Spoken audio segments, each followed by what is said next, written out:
ശ്മശാനത്തിൽ അതിക്രമിച്ചു കയറി ശവസംസ്കാരം നടത്തിയതായി പരാതി. രാജക്കാട് പഴയ വിടുതിയിൽ അവശ്യ ക്രൈസ്തവ സംരക്ഷണ സമിതിയുടെ അധീനതയിലുള്ള ശ്മശാനത്തിലാണ് സംഭവം. മറ്റൊരു സംഘടനയിൽപ്പെട്ട ചിലർ പുരോഹിതന്മാരുമായി ചേർന്ന ശ്മശാനത്തിന്റെ പൂട്ട് തകർത്ത ശേഷം അകത്തുകയറി ശവസംസ്കാരം നടത്തുകയായിരുന്നുവെന്ന് അവശ്യ ക്രൈസ്തവ സംരക്ഷണ സമിതി രാജക്കാട്ടിൽ വിളിച്ചു ചേർത്ത വാർത്താ സമ്മേളനത്തിൽ വ്യക്തമാക്കി. 1952 മുതൽ പട്ടികജാതിയിൽ നിന്നും മതപരിവർത്തനം നടത്തി ക്രിസ്തുമതം സ്വീകരിച്ചു വരുന്നവർക്ക് മാത്രമായി ഉപയോഗിച്ചു വരുന്നതാണ് ഈ ശ്മശാനം. രാജാക്കാട് പഞ്ചായത്തിലെ പഴയ വിടുതിക്കരയിൽ സർവേ 180/41ൽപ്പെട്ട 75 സെന്റ് സ്ഥലമാണിത്.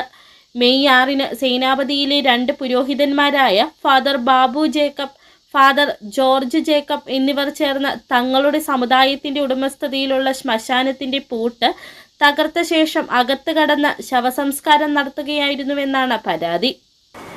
രാജാക്കാടുള്ള സേനാവതിയിലുള്ള ഫാദർ ബാബു ജേക്കബ് വെട്ടിക്കാട്ടിലും സഹോദരൻ റവറൻഡ് ഫാദർ ജോർജ് ജേക്കബ് വെട്ടിക്കാട്ടിലും ചില ആളുകളും ഈ ഭൂമിയിൽ അനധികൃതമായി പ്രവേശിക്കുകയും ഗേറ്റ് സമിതി സ്ഥാപിച്ചിരുന്ന ഗേറ്റ് അറുത്തുമുറിച്ച് ഗേറ്റ് തള്ളി തുറന്ന് അതിനുള്ളിൽ പ്രവേശിച്ച് അനധികൃതമായി അവിടെ ബോഡി മറവ് ചെയ്തിട്ടുള്ളതാണ്.